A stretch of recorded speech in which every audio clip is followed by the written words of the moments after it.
ইংল্যান্ডের কোনো এক অখ্যাত কান্ট্রিসাইডে এক গভীর নিশুতি রাত।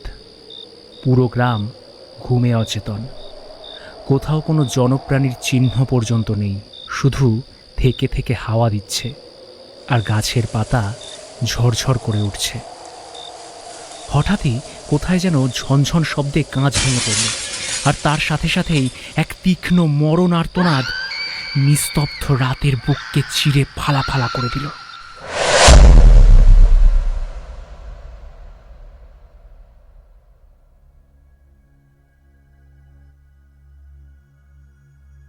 স্টোরিজ আনফোল্ডে আমরা এসেছি জানা অজানা গল্পের সম্ভার নিয়ে। আশা রাখবো আমাদের শিল্পীদের অভিনয়ের মাধ্যমে এই গল্পগুলো আপনার কান ছুঁয়ে হৃদয়ের কাছাকাছি পৌঁছে যাবে।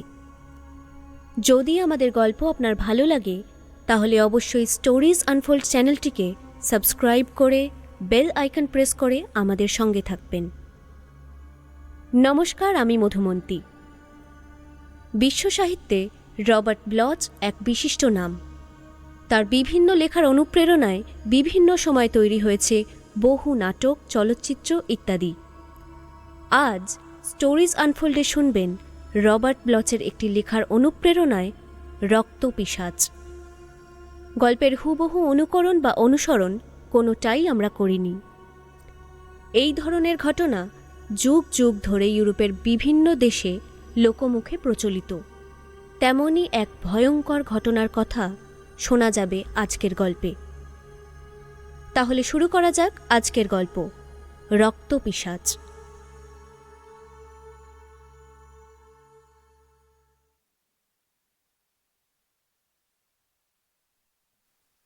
ক্রগলিন হল পুরনো দিনের এক অসাধারণ কারুকাজ করা বিশাল দোতলা বাড়ি, প্রাসাদও বলা চলে।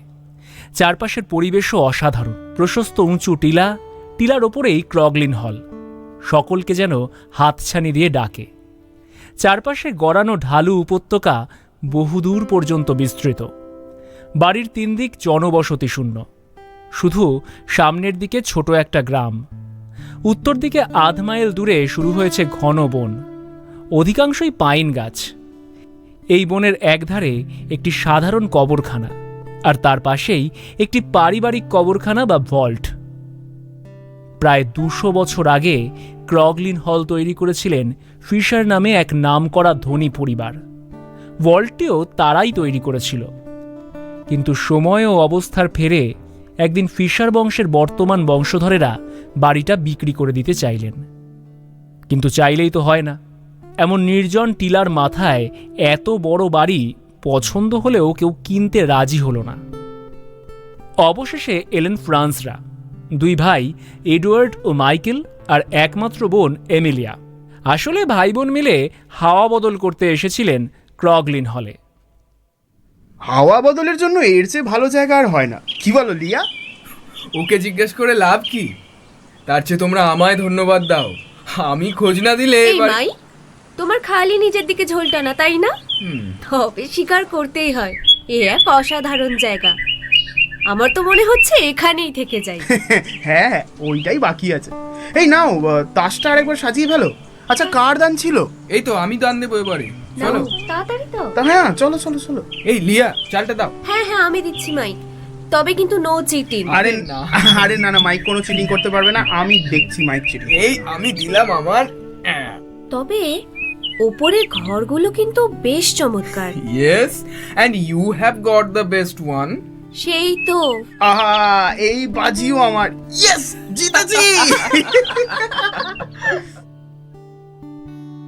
এক সপ্তাহ থাকতে না থাকতেই বাড়িটা তাদের পছন্দ হয়ে গেল, বিশেষ করে এমিলিয়ার।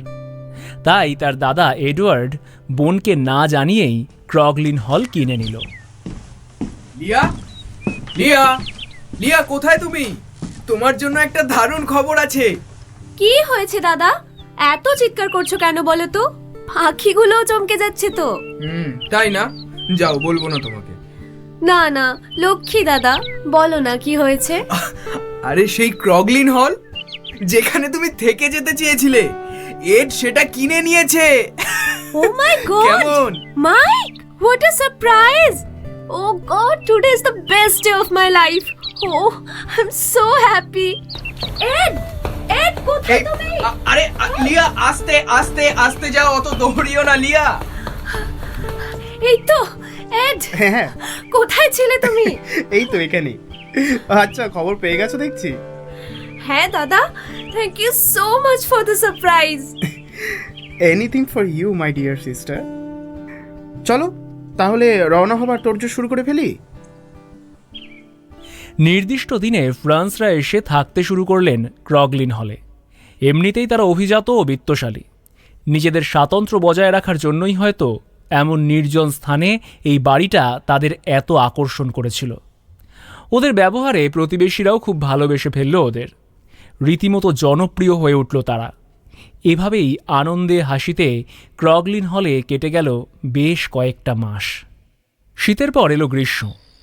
প্রখর রোদে বিস্তীর্ণ প্রান্তর থেকে গরম বাতাস বইতে শুরু করল। দিনের বেলা প্রচণ্ড গরমে প্রাণ বেরিয়ে যায়, কিন্তু রাতেও গরমের উপশম হলো না। উফ দাদা, কি গরম! এবার যে মারা যাব। গরমকালে সবারই গরম লাগে লিয়া। আচ্ছা, এক কাজ করা যাক, আমরা ঘরের দরজা জানলাগুলো খুলে রাখতে পারি, তাতে হাওয়া খেলবে ভালো। হ্যাঁ, সেটা তো ভালো আইডিয়া। আশা করি জানলাগুলো রাত্রির বেলায় কোনো কিছু ঘরে ঢুকে আসবে না। প্রতিদিনের মতো সেদিনও রাতে খাওয়ার পরে ভাই বোন বারান্দায় আড্ডা দিতে বসল। এর মধ্যে এড উঠে একবার ভিতরে গিয়েছিল। ফিরে এসে দুই ভাই বোনকে ডেকে নিয়ে গেল সামনের বারান্দায়।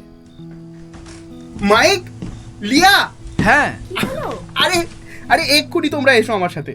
কোথায় যাব? আরে আরে আগে এসো না, তারপর বলছি। চলো তো এসো, দেখি। এসো। এই দেখো, ওই দেখো, দেখো কেমন আকাশ ছোঁয়া পাইন গাছের মাথায় চাঁদ উকি দিচ্ছে, আর জ্যোৎস্না আর মায়াজাল উপত্যকার চারপাশে গ্রামটাকেও কেমন অচেনা স্বর্গরাজ্য মনে হচ্ছে না? তাই তো। এড, তুমি তো দেখছি একেবারে কবি হয়ে গেছো। হ্যাঁ না, সত্যিই তো। এমন জ্যোৎস্না মাখা উপত্যকার দিকে তাকিয়ে থাকলে কেমন যেন নেশা ধরে যায়, অপার্থিব বলে মনে হয়। এখানে না এলে এই দৃশ্য দেখতেই পারতাম না। আচ্ছা লিয়া, তুমি তোমার ঘরের ওই মাঠের দিকে জানলাটা খোলোনি তো? বারণ করেছো তাহলে আর কেন খুলবো? কিন্তু দাদা, বড্ড গরম লাগে। ওদিক থেকে সুন্দর হাওয়া আসে। আসুক, জানলা খুলবে না কিছুতেই, Okay. বুঝলে? Well, good night all. Good night. ঘরের ভিতরটা কি গুমোট রে বাবা। জানলাটা খুলে দিলেই হাওয়া আসবে, কিন্তু এ বারে বারে বলে গিয়েছিল হাজার গরম হলেও যেন আমি মাঠের দিকের জানলাটা না খুলি। দূর, কোনো মানে হয়? লিয়া কিছুক্ষণ কান পেতে শুনল যে কোথাও কোনো আওয়াজ নেই, অর্থাৎ দাদারা শুতে চলে গেছে যে যার ঘরে। না, কোনো আওয়াজ নেই। যাক বাবা, সবাই ঘুমোতে চলে গেছে। সরি দাদা, কিন্তু এই গরমে আমি আর পারছি না। এই আমি দিলাম জানলা খুলে। আহ, কি সুন্দর হাওয়া, আর কেমন চাঁদের আলো। এবার আলোটা নিভিয়ে শুয়ে পড়লেই ঘুম। এমিলিয়া নিশ্চিন্ত মনে ঘরের আলো নিভিয়ে বিছানায় শুয়ে পড়ল। সামনের খোলা জানলা পথে থই থই জ্যোৎস্না। দূরে আকাশের বুকে এক ঝাঁক নিশাচর পাখি নিঃশব্দে বনের দিকে উড়ে গেল। দূরের পাইন গাছগুলো ঠিক যেন সিলুয়েট ছবি। বিছানায় শুয়ে বাইরের দৃশ্য দেখতে দেখতে এমিলিয়া প্রায় ঘুমিয়েই পড়েছিল। এমন সময় হঠাৎ দূরে কিছু একটা দেখে উঠে বসল সে। দেখল আবছা জ্যোৎস্নার মধ্যে দুটো হলদে আলোর বিন্দু, কিন্তু আলোর বিন্দু দুটো স্থির নয়, যেন জ্যোৎস্নার বুকে নিঃশব্দে সাঁতার কেটে এই দিকেই এগিয়ে আসছে সেই দুটো বিন্দু। মাঝে মাঝে অদৃশ্য হয়ে পরক্ষণেই দৃশ্যমান হয়ে উঠছে। কি কি ওই দুটো হলদে রঙের আলো? কিন্তু বনে কে আলো জ্বালাবে? আর ওইভাবে তা এগিয়েই আসবে কেমন করে? এ কি, কোথায় গেল? এই তো ছিল, ওই যে, ওই তো মাঝে মাঝে দেখা যাচ্ছে, আর মাঝে মাঝে গাছের আড়ালে চলে যাচ্ছে বিন্দু দুটো। না, এখন তো আর বিন্দু নয়। ক্রমেই আরও বড় হচ্ছে সেগুলো। এবার বন থেকে উপত্যকার মধ্যে চলে এসেছে হলুদ বিন্দু দুটো। এবার আর ধীরে নয়, বেশ দ্রুতই ছুটে আসছে। লক্ষ্য যে ক্রগলিন হল, সেটা এমেলিয়া বুঝতে পারল। সামনের মাঠ পেরোতে সেই অপার্থিব বস্তু দুটির কয়েক সেকেন্ড লাগলো। তা দেখে এমিলিয়ার বিস্ময় ক্রমে আতঙ্কে পরিণত হলো। অবশেষে সে উঠে বসল। গুড গড, ওটা কি?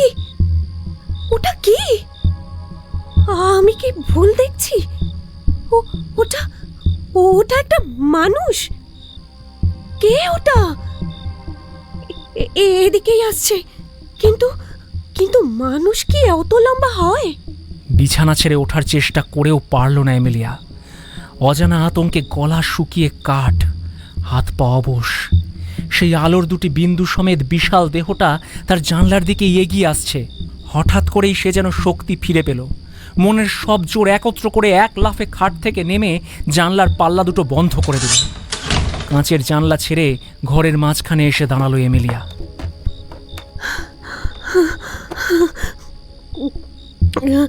একবার একবার দাদাদের ডাকি, ওরা এসে।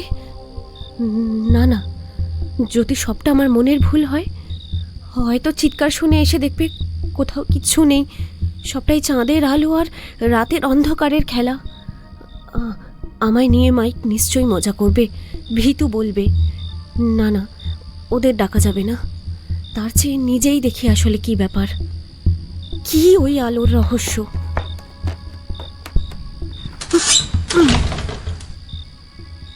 যা, কোথায় গেল আলো দুটো?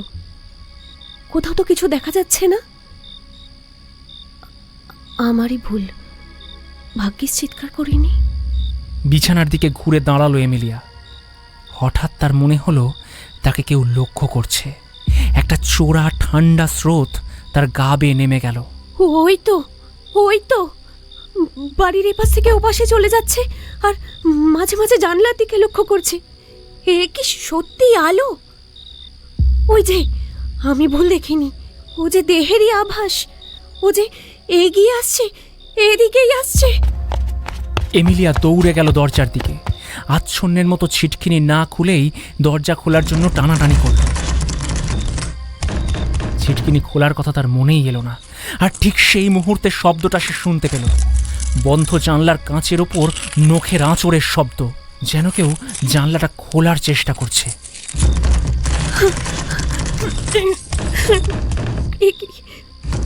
খুলছে না কেন দরজাটা? কে কে ওখানে? পায়ে পায়ে জানলার দিকে এগোলো এমিলিয়া। জানলার কাঁচের ঠিক মাঝখানে সেই দুটি বিন্দু। ওটা কি আলো? মাটি থেকে এত উঁচুতে? কাছে গিয়ে দেখি। ওটা কি চোখ? কিন্তু মানুষের চোখ কি ওইভাবে জ্বলতে পারে? সে দেখল সেই জ্বলন্ত বিন্দু দুটো আসলে দুটো জ্বলন্ত চোখ, যা বসানো আছে এক বিভৎস চামড়া কুঁচকে যাওয়া শুকনো মুখের ওপর। যেন একটা মূর্তিমান আতঙ্ক স্থিরভাবে চেয়ে আছে তারই দিকে। ভয়ে লিয়ার মুখ দিয়ে বেরিয়ে এলো অস্ফুট চিৎকার। জানলার ওপাশে কাঁচের বুকে একটানা আঁচড়ানোর শব্দ, যেন কাঁচের আড়াল সরিয়ে ভেতরে আসার চেষ্টা করছে সেই নরকের জীব। পারছে না। হঠাৎ করেই আঁচড়ানোর শব্দ বন্ধ হয়ে গেল, আর বন্ধ জানলার পাল্লার একটা কাঁচ সশব্দে ভেঙে পড়ল। ভেঙে পড়ার শব্দের সঙ্গে সঙ্গে ফের চাপা আর্তনাদ করে উঠল এমিলিয়া। এই সুযোগে সেই বিভৎস চেহারা নিঃশব্দে ঢুকে পড়ল ঘরের মধ্যে। আতঙ্কে পাথর হয়ে গেল এমিলিয়া, যেন মেঝেতে তার পা দুটো কেউ গেঁথে দিয়েছে। মাইক, মাইক, মাইক, দরজা খোলো তাড়াতাড়ি। Mike, Mike. কি হয়েছে এড?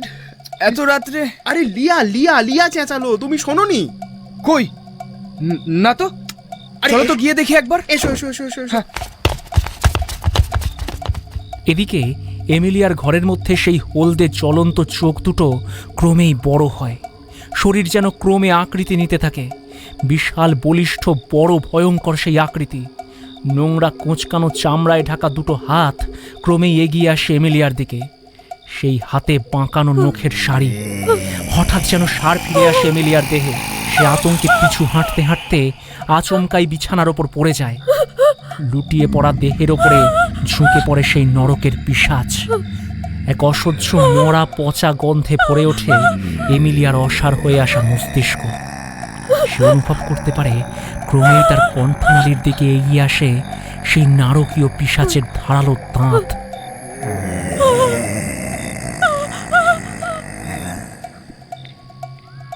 এরপর ঠিক কি হলো আর মনে রইল না এমিলিয়ার। সমস্ত ব্যাপারটা যেন স্বপ্নের মতো মনে হয় তার। আর সহ্য করতে পারে না সে। ক্রমেই যেন চাপ চাপ নিরেট অন্ধকারের সমুদ্রে ডুবে যায় তার সমস্ত চৈতন্য। লিয়া, লিয়া, লিয়া দরজা খুললো। লিয়া, লিয়া, লিয়া, লিয়া, শুনতে পাচ্ছ? লিয়া, এড, হ্যাঁ এড, এসো দরজা ভেঙে ফেলি।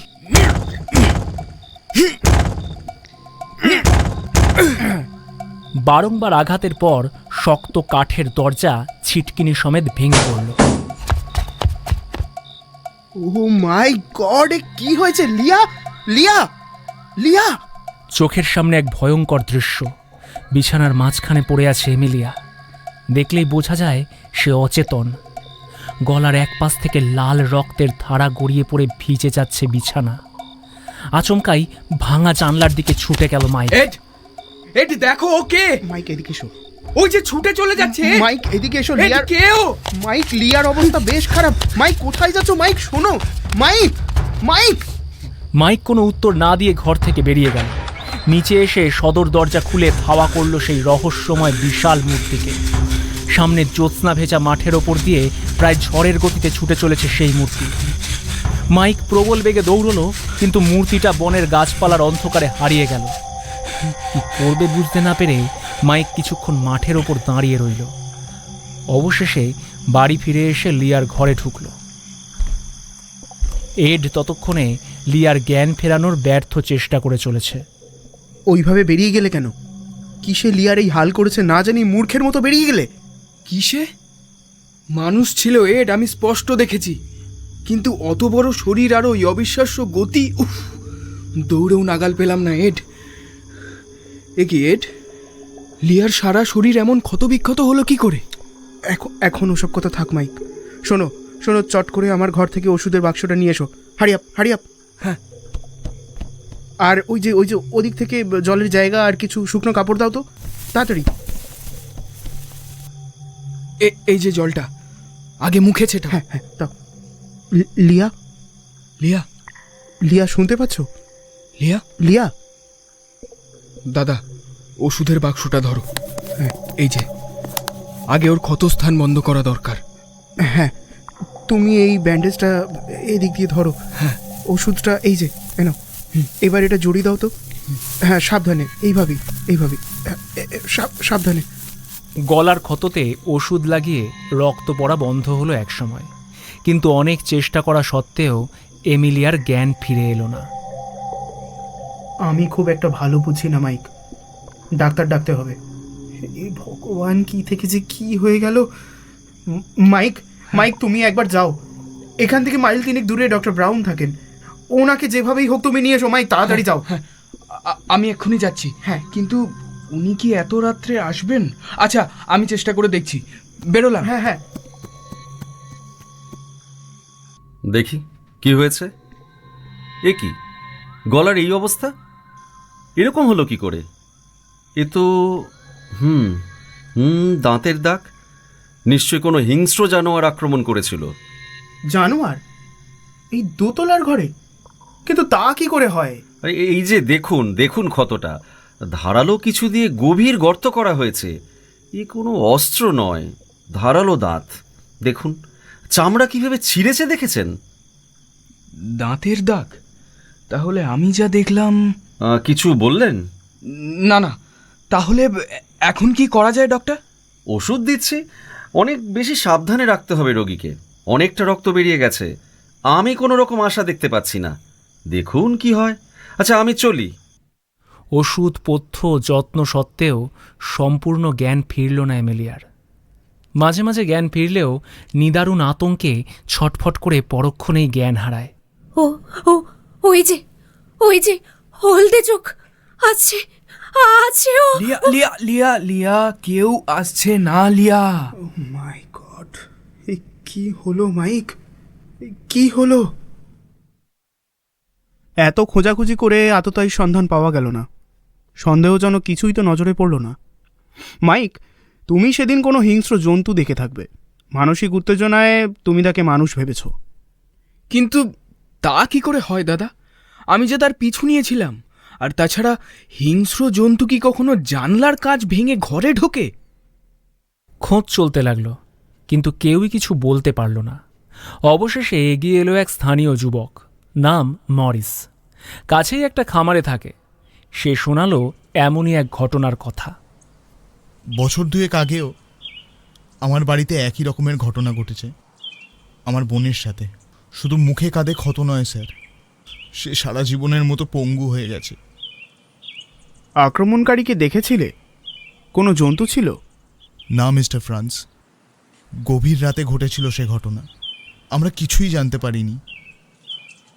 সকালে অনেক ডেকেও সাড়া না পেয়ে আমরা দরজা ভেঙে বোনকে অচেতন অবস্থায় পাই। কী থেকে এমন হয়েছে তার বিন্দু বিসর্গও বুঝতে পারিনি আজও। থ্যাংক ইউ মিস্টার মরিস, আপনার বোনের প্রতি আমাদের সহানুভূতি রইল। এডওয়ার্ড আরও খোঁজ খবর করল।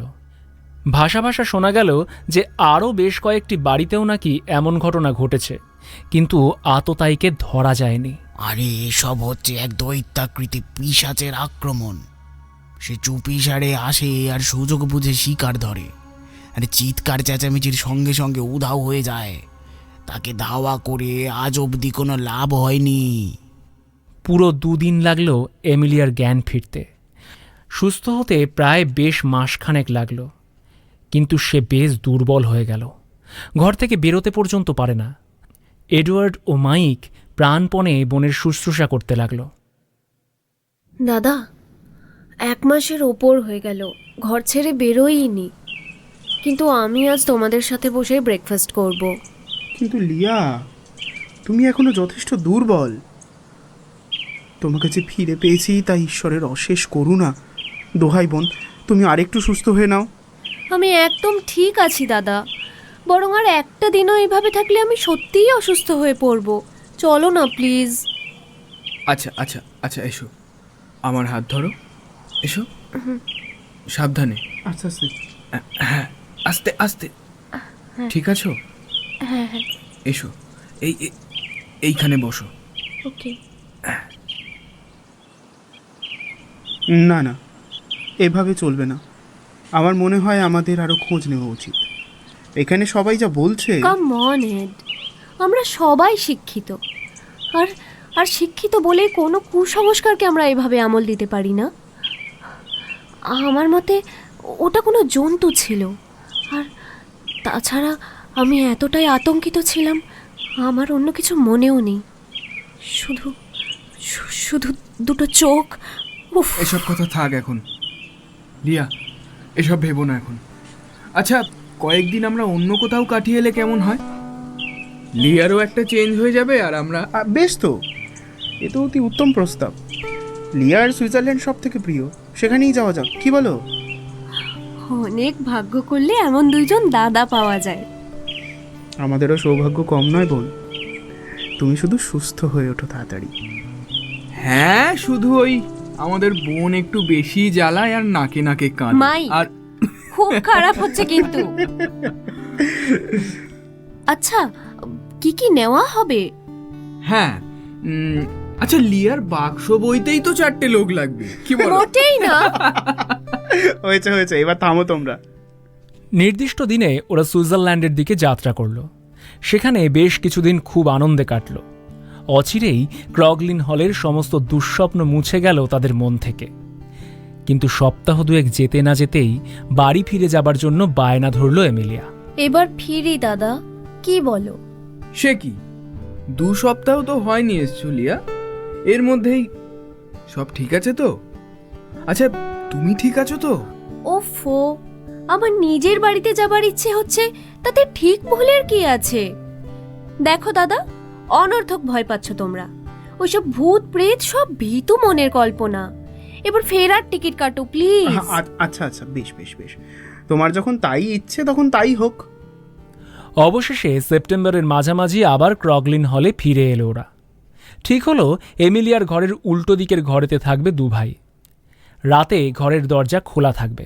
ঘরের দরজা খোলা রাখতেই হবে, আর কিছুটা হলেও সজাগ থাকতে হবে। মাইক, এই টেবিলের উপরে পিস্তলটা রেখে দাও। গুলি ভরা আছে তো? হ্যাঁ। আচ্ছা বেশ। জানলা সব বন্ধ থাকবে, দিনের বেলাতেও। দিনের বেলা? খেপলে নাকি এড? দম বন্ধ হয়ে মারা যাবে তো। বোকার মতো কথা বলো না মাইক, ওয়েদার চেঞ্জ হয়ে গেছে, অত গরম নেই এখন। আর তাছাড়া এতগুলো স্কাইলাইট রয়েছে, ওগুলো খোলা রাখলেই তো হলো। ঠিক আছে, যা বলবে। ভীষণ সাবধানতায় দিন কাটতে লাগলো ক্রগলিন হলে। কিন্তু কালের নিয়মে দিন থেকে রাত হওয়া, গাছের পাতা খসে পড়া আর ভাই বোনের সহজভাবে হাসি ঠাট্টা করে সময় কাটানো ছাড়া আর কোথাও কোনো অস্বাভাবিক ঘটনার চিহ্নও দেখা দিল না। এভাবেই নির্বিঘ্নে শীতকাল কেটে গেল। মার্চ মাস, আবহাওয়া আবার বদলালো। সারাদিন বেশ গুমোট ভ্যাপসা গরম, রাতেও তার থেকে নিস্তার নেই। এমনই এক বেশ গরম রাতে হঠাৎ এমিলিয়ার ঘুম ভেঙে গেল। ঘুমটা বেশ অস্বস্তি নিয়েই ভাঙল। উফ, এই গরম, তারপর চারিদিক বন্ধ, বাপরে, এভাবে থাকা যায়? ভাবতে ভাবতেই তার চোখ চলে গেল বন্ধ জানলার দিকে, আর সেদিকে তাকাতেই সে ভয়ে পঙ্গু হয়ে গেল যেন। সে দেখল বন্ধ জানলার কাঁচের ওপারে সেই দুটো জ্বলন্ত আগুনের বিন্দু, সেই দুটো ভয়ঙ্কর চোখ শটান তার দিকেই চেয়ে আছে। যেন তাকে জেগে উঠতে দেখেই সেই মূর্তিমান আতঙ্ক তার বাঁকানো নখ নিয়ে জানলার কাঁচে আঁচড় কাটতে শুরু করলো। সেই শব্দেই যেন সম্বিত ফিরে এলো এমিলিয়ার। সে দেখল জানলা ছেড়ে কিসের সন্ধানে যেন সেই অতিকায় কুৎসিত দেহধারী ক্রমে ওপর দিকে উঠতে লাগলো। পরক্ষণেই খোলা স্কাইলাইটের ফাঁক দিয়ে বিভৎস মুখটা উঁকি মারল। আর পারল না এমিলিয়া, নিদারুণ আতঙ্কে তারস্বরে চিৎকার করে উঠল সে। এড এড এড, শুনতে পাচ্ছ? লিয়া চেঁচাচ্ছে। হ্যাঁ হ্যাঁ, আমি শুনেছি। তাড়াতাড়ি চলো, তাড়াতাড়ি। এক্ষুনি চলো, এক্ষুনি। বিছানা ছেড়ে লাফিয়ে উঠে ঘরের বাইরে বেরিয়ে এলো দু ভাই। মাইকেল ছুটে গেল বোনের ঘরে, আর গুলি ভরা পিস্তল হাতে এডওয়ার্ড ছুটে বাইরে বেরিয়ে গেল। ওই তো ছুটে পালাচ্ছে। ওই তো, দাঁড়া দাঁড়া শয়তান, দাঁড়া দাঁড়া দাঁড়া, নালে গুলি করবো আমি। পেছনে ধাওয়া করতে করতে ছায়ামূর্তি লক্ষ্য করে গুলি করলে এডওয়ার্ড। মুহূর্তের জন্য হুমড়ি খেয়ে পড়ে গেল ছুটন্ত মূর্তিটা। চোখের নিমেষে আবার উঠে দাঁড়িয়ে ছুট লাগালো বোনের দিকে। এবার মূর্তিটা খোঁড়াচ্ছে, অর্থাৎ গুলিতে জখম হয়েছে তার পা। এডওয়ার্ড থামল না, পাগলের মতো চিৎকার করতে করতে ছুটে গেল সেই বিশাল আকৃতির পিছনে। শয়তান, দাঁড়া দাঁড়া বলছি। কিন্তু বনের মধ্যে ঢোকার সঙ্গে সঙ্গে যেন মুহূর্তের মধ্যে উবে গেল সেই মূর্তি। এডওয়ার্ডও তাড়া করে ঢুকলো জঙ্গলে। কি অন্ধকার, কোন দিকে গেল? জখম যখন হয়েছে বেশি দূরে পালাতে পারবে না, কিন্তু কিন্তু কোন দিকে খুঁজবো? আরে কিছুই তো ঠাউর করতে পারছি না। আরে ওই তো, হ্যাঁ হ্যাঁ, খোঁড়াতে খোঁড়াতে চলছে। আরে ওই তো, আরে ওই দিকে তো চার্চ। না না, দাঁড়ালে হবে না, আজ একটা এসপার ওসপার করেই ছাড়বো। দাঁড়া দাঁড়া শয়তান, দাঁড়া দাঁড়া। ক্রমেই দুজনের মধ্যে ব্যবধান কমে এলো। এডওয়ার্ডের চোখের সামনে আহত অবস্থাতেই চার্চের উঁচু পাঁচিল টপকে ভিতরে অদৃশ্য হয়ে গেল সেই মূর্তি। ও মাই গড, এত উঁচু পাঁচিল কি কোনো মানুষ টপকাতে পারে? তাও আবার গুলি লাগা অবস্থায়। ওকে ওকে, মানুষ নাকি অন্য কিছু? যাই হোক, আমার দাঁড়ালে হবে না, আজ আমায় এর শেষ দেখতেই এডওয়ার্ড হবে। ছুটে গেল চার্চের গেটের দিকে। দুরন্ত বেগে চার্চের কম্পাউন্ড পেরিয়ে ছায়ামূর্তি ছুটে চলেছে কবরখানার দিকে, যেন হাওয়ায় ভর করে ভেসে চলেছে সে। চাঁদের আবছা আলোয় এডওয়ার্ড দেখতে পেল মূর্তিটা সেই ভল্টের সামনে এসে দাঁড়িয়েছে, কয়েক মুহূর্ত মাত্র, পরক্ষণেই ভল্টের মধ্যে অদৃশ্য হয়ে গেল আততায়ী। থমকে দাঁড়িয়ে পড়ল এডওয়ার্ড। কোথায় গেল? উফ, ভল্টের চারদিকে যা অন্ধকার, নিশ্চয়ই কোনো জায়গায় লুকিয়ে আছে।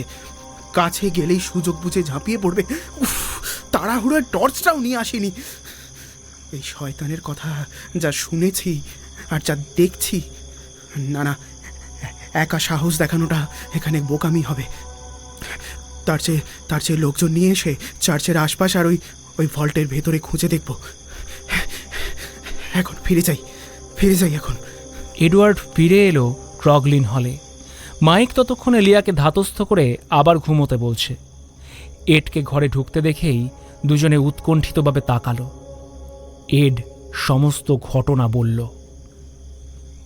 যাক, ডেরা যখন দেখে এসেছো তখন কাল সকালেই ওকে খুঁজে বার করব। জখম অবস্থায় পালাতে পারবে না। মাইক, লিয়াকে বরং ঘুমোতে দাও। এসো, আমরা ঘরের বাইরে বসে আজকে রাতটা কাটিয়ে দিই। বেশ তো, তবে সেই শয়তান আর ফিরবে বলে মনে হয় না। Anyways, good night. Good night Lia. Good night. ওরা দুভাই লিয়ার ঘরের বাইরে এসে দাঁড়ালো। শোনো মাইক, লিয়ার সামনে আমি বলতে চাইনি, কিন্তু আমার মনে হয় যে বা যার পিছু আমি নিয়েছিলাম সে কোনো জীবন্ত কিছু না, আর তার সন্ধান করতে হলে এই রাতেই আমাদের যেতে হবে। সকালের আলোয় আমরা তাকে খুঁজে পাবো না। জীবন্ত নয় মানে? কি বলছো তুমি এড?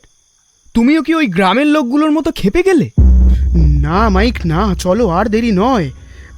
রাত বাকি থাকতে থাকতে বেরিয়ে পড়তে হবে, লোকজন জড়ো করতে হবে, অনেক কাজ। চলো, সময় নেই। আর শোনো, তোমার টর্চটা নিয়ে নাও তো। বলছো যাচ্ছি, কিন্তু আমার একটা খটকা লাগছে এড। যাই হোক, চলো। রাত তখনও অনেক বাকি। কুয়াশায় আচ্ছন্ন হয়ে আছে চারদিক। দূর আকাশের বুকে জ্বলজ্বল করছে তারা। সমস্ত গ্রাম গভীর নিদ্রায় আচ্ছন্ন। থেকে থেকে রাত জাগা পাখির একটানা ডাক কেমন যেন শিহরণ ধরায় সর্বাঙ্গে। গাছপালাগুলো যেন অজানা ভয়ে কাঠ হয়ে দাঁড়িয়ে রয়েছে। পাতাও নড়ছে না, যেন অশুভ আতঙ্কের প্রহর গুনছে মহাকাল। এডওয়ার্ড ফ্রান্স ক্রগলিন হল থেকে বেরিয়ে রাস্তায় পা রাখল, সঙ্গে ছোট ভাই Michael. Mister Morris, Mister Morris, Mister Morris. কে? আরে মিস্টার ফ্রান্স, আপনারা? কি ব্যাপার এত রাতে? মরিস, আমরা সেই বিভীষিকাকে খুঁজে পেয়ে গেছি, যে আমার, তোমার আর এই গোটা গ্রামের ত্রাস হয়ে বসেছিল। তার গোপন ডেরা আমি জেনে গেছি মরিস, কিন্তু এখনই না গেলে তাকে আমরা ধরতে পারবো না। তুমি কি যাবে আমাদের সাথে? আমি নিশ্চয়ই যাব মিস্টার ফ্রান্স। কিন্তু মরিস, শুধু তিনজনে গিয়ে লাভ নেই, কারণ সে অমানসিক কিছু। অমানসিক মানে? সে যাই হোক, আপনারা শুধু বলুন আমায় কি করতে হবে। আর কয়েকজনকে ডেকে নাও, তাড়াতাড়ি, কুইক, সময় নেই বেশি। হ্যাঁ চলুন, একটু দাঁড়ান, আমি আলো নিয়ে আসছি, আর সাথে আমার শাবলটাও। দরজা খোলো, শুনতে পাচ্ছ? শোনো, দরজা খোলো। দরজা খোলো, শোনো, সেই পিশাচের খোঁজ পাওয়া গেছে। দরজা খোলো। কি হলো, শুনতে পাচ্ছ? দরজা খোলো, দরজা খোলো। শোনো, সেই পিশাচের খোঁজ পাওয়া গেছে। তাহলে তো যেতেই হবে। হ্যাঁ, যেতেই হবে। চলো, তাড়াতাড়ি এসো সবাই। এদিকে, তাড়াতাড়ি এসো। চলো, লম্বা লম্বা পা ফেলে এসো। আমরা কলকাতার দিকে যাবো। এদিকে চলো। আস্তে আস্তে, দেখে দেখে। সাবধানে। কয়েক মিনিটের মধ্যে ওদের সঙ্গে যোগ দিল গ্রামেরই বেশ কয়েকজন। প্রায় প্রত্যেকের হাতেই আলো, লাঠি, শাবল। লম্বা লম্বা পা ফেলে নিঃশব্দে ওরা এগিয়ে গেল গ্রামের বাইরের কবরখানার দিকে। প্রত্যেকে চারপাশে সতর্ক দৃষ্টি রেখে চলেছে, কারণ এই অন্ধকারেই নাম না জানা বিভীষিকাদের আনাগোনা। তারা কবরখানার গেট পেরিয়ে নিঃশব্দে ভেতরে ঢুকে পড়ল। এ কি? এ তো খবরখানা। ও মাই গড, এখানে। এদিকে এসো। দেখে একটু উঁচু নিচু আছে, সাবধানে। দাঁড়িও না, এগিয়ে চলো তোমরা। আস্তে আস্তে এসো সবাই, আস্তে আস্তে। চলো। সামনেই গির্জা, তার পাশেই রয়েছে পরপর কয়েকটা পারিবারিক ভল্ট। একটা বিশেষ ভল্টের সামনে এসে ওরা দাঁড়িয়ে পড়ল। মরচে পড়া শেকল দিয়ে বাঁধা কালচে দরজাওয়ালা ভল্টখানা কতদিন এভাবেই রয়েছে কে জানে। কারণ যাদের ভল্ট তারা বহুকাল আগে মারা গেছে। ভল্টটার বন্ধ লোহার দরজায় সময়ের গাঢ় কালো ছোপ পড়েছে। দেখে মনে হয় কি যেন একটা অজানা রহস্য চিরদিনের জন্য সে বুকের ভেতর আগলে রেখেছে। ভল্টের সামনে দাঁড়িয়ে পুরো দলটাই একবার করে শিউরে না উঠে পারল না। ভয় পেও না, হে ঈশ্বর, ভয় পেও না তোমরা। O Lord, forgive us our sins, save us from the fires of hell. এই তো আমি নিশ্চিত সে এই দরজা দিয়েই ভল্টের মধ্যে ঢুকেছে। এদিকে এদিকে এদিকে এসো সবাই, এই দরজা খুলতে হবে। প্রার্থনা থামাবে না। ঈশ্বরের আশীর্বাদ এখন আমাদের বিশেষভাবে প্রয়োজন।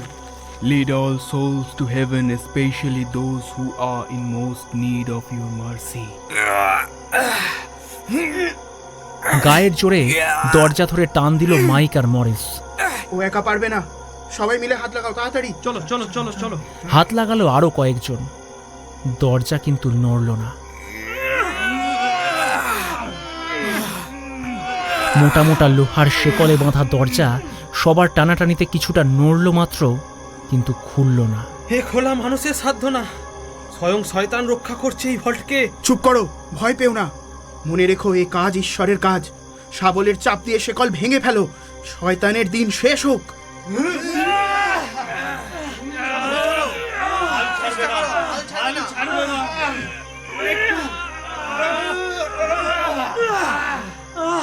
অবশেষে শাবলের চার দিয়ে শেকলের বাঁধন ভেঙে ফেলল। অনেক চেষ্টার পরে মরচে পড়া দরজা দুটোর পাল্লা খুলে গেল। সাথে সাথে ওদের নাকে এসে লাগলো বহুকালের বাসি মরার উৎকট পচা গন্ধ।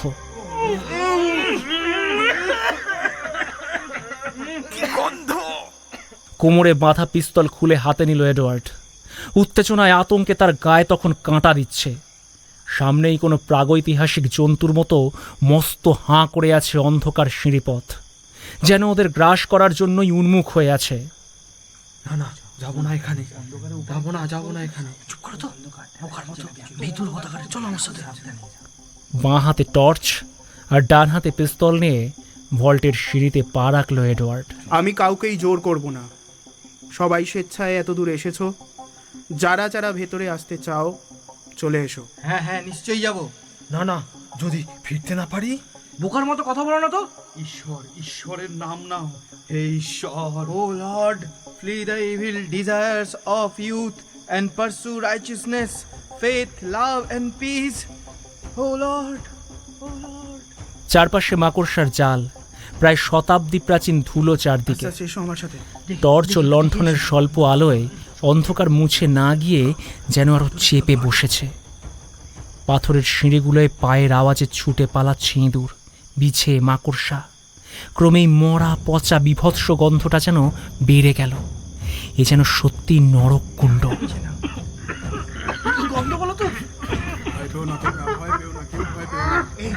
এডওয়ার্ড আর মাইকেলের পিছনে পিছনে আরও তিনজন ভয়ে ভয়ে সিঁড়ি বেয়ে নামছে। কারো মুখে কোনো কথা নেই। ভয়, আতঙ্ক, উত্তেজনায় সবাই যেন বোবা হয়ে গেছে। টর্চ আর লণ্ঠনের আলোয় তাদের নিজেদের ছায়ারাও এক অশরীরী আবহাওয়া তৈরি করেছে। সিঁড়ির শেষ ধাপ পেরিয়ে ওরা ভল্টের ভিতরের দরজার সামনে এসে দাঁড়ালো। লোহার পাতে বাঁধানো বেশ মোটা কাঠের দরজা। এই সেই দরজা।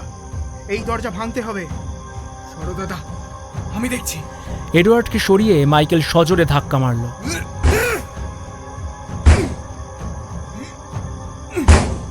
দু তিনবার ধাক্কার পর বিকট আওয়াজ করে খুলে গেল বন্ধ দরজার পাল্লা দুটো।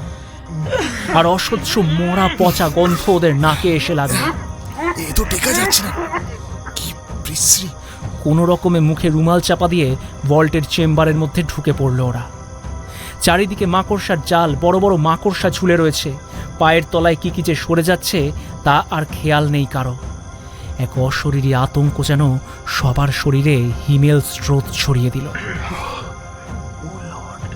দেখো দেখো, কত মৃতদেহ দেখো। সত্যি তো, কেউ ভয় পাবে না। ওদের সামনে সার সার কফিন, তাতে মৃতদেহ শুয়ে। ওরা ধীর পায়ে এগিয়ে গেল সেগুলোর দিকে। along with those who call on the Lord out of a pure heart. Woe to those who call evil good and good evil, who put darkness for light and light for darkness, who put bitter for sweet and sweet for bitter. O Lord. দেখেছো ভেতরের কফিনগুলোর বেশ জরাজীর্ণ অবস্থা, ভেতরের ভাঙাচোরা কঙ্কালগুলো অবধি দেখা যাচ্ছে। ও গড, এই দেখুন দেওয়ালের ধারে আরেকটা কফিন একদম গোটা রয়েছে। ওটাই ওটাই মনে হচ্ছে। The Lord is my light and my salvation. Whom shall পায়ে I পায়ে fear? ওরা এগিয়ে গেল সেই The কফিনটার Lord is কাছে। the stronghold of ওপরের my ডালাটা life. সরাতেই আতঙ্কে চিৎকার করে উঠল মরিস। ও গড! যাবো না, আমি এখানে যাবো না। তিনজন গ্রামবাসী পালিয়ে গেল। বোকার দল, এসেছিলি কেন যখন এত ভয়? মিস্টার ফ্রান্স, এবার এড নির্বাক হয়ে চেয়ে আছে সেই কফিনের খোলা ডালার দিকে। লণ্ঠনের আলোয় দেখা গেল কফিনের মধ্যে বেশ লম্বা এক মানুষের দেহ, গায়ে ছেঁড়া কোট প্যান্ট, তার ওপর দিয়ে চড়ানো এক কালো ক্লোক, কিন্তু ঠোঁটের দুপাশে লেগে রয়েছে চাপ চাপ তাজা রক্ত। অবিশ্বাস্য, অসম্ভব সেই নারকীয় দৃশ্য, অথচ কি নির্মম বাস্তব। আর দেরি নয়, ভোর হয়ে আসছে। মাইক, মাইক, একটা লোহার টুকরো বা কাঠের টুকরো খোঁজো, কুইক কুইক। কাঠ, লোহা, কি হবে? বুঝতে পেরেছি। মিস্টার ফ্রান্স, দাঁড়ান, আমি দেখছি। সেই মুহূর্তে পালানো গ্রামবাসীদের একজন ফিরে এলো, তার হাতে কাঠের দরজার একটা ভাঙা টুকরো। এই নিন স্যার, এতে হবে। পারফেক্ট। এই যে দেখছো ছুঁচলো দিক, ঈশ্বরের নাম নিয়ে এটা ওই শয়তানের বুকে পুঁতে দিতে হবে। ততক্ষণে আরও একজন গ্রামবাসী সাহসে ভর দিয়ে ফিরে এসে ওদের কাছে দাঁড়িয়েছে। স্যার, আমার কাছে কিছুটা হোলি ওয়াটার আছে, এখানে আসবো বলে সঙ্গে এনেছিলাম। ঈশ্বর আমাদের সহায়। মরিস, মরিস, হোলি ওয়াটারটা তুমি কাঠের উপর ছড়িয়ে দাও। হ্যাঁ দিচ্ছি, এই নিন। মাইক, মাইক, এবার কাঠের টুকরোটা নিয়ে এই জঘন্য মৃতদেহের বুকে বসিয়ে দাও। হ্যাঁ, একদম ঠিক আছে। এবার শাবল দিয়ে এটা পুঁতে দাও।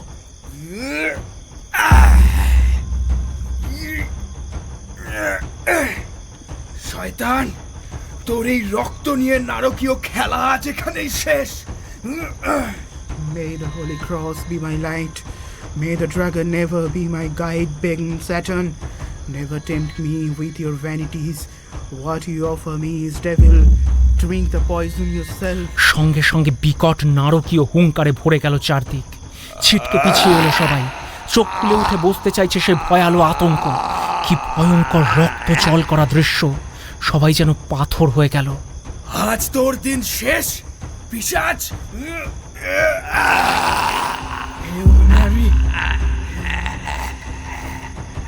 শাবলের এক মোক্ষম আঘাত দিতেই সেই জীবন্ত মৃতদেহের বুকে কাঠের টুকরোটা আমূল বসে গেল, আর সঙ্গে সঙ্গে তাজা রক্তে ভেসে গেল সেই পিশাচের কালো ক্লোক, ছেঁড়া জামা। মুখ দিয়ে ভলকে ভলকে রক্ত বেরিয়ে সেই বিভৎস মুখ যেন আরও বিভৎস করে তুলল। বাঁকানো নোকওয়ালা হাত দুটো কফিন ছেড়ে যেন প্রতিশোধ স্প্রিয়ায় একেবারে শূন্যে উঠে এলো। এবার শাবলের এক আঘাতে দেহ থেকে মাথাটা বিচ্ছিন্ন করে দিল মরিস। রক্তমাখা কাটা মাথাটা বিভৎস হাঁ করে যেন চেয়ে রইল ওদের দিকে। এই নারকীয় কাণ্ড চোখের সামনে ঘটে যাবার পর ওরা আচ্ছন্নের মতো কিছুক্ষণ দাঁড়িয়ে রইল।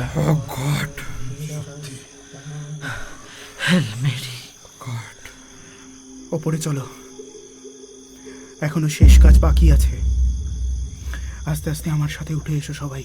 কেউ কোনো কথা না বলে ওপরে উঠে ভল্টের বাইরে এসে দাঁড়ালো। মাইক, মরিস, দুটো লণ্ঠন থেকে তেল নিয়ে ছড়িয়ে দাও ভল্টের চারপাশে, আর একটা থেকে দাও এই ভল্টের ভেতরে।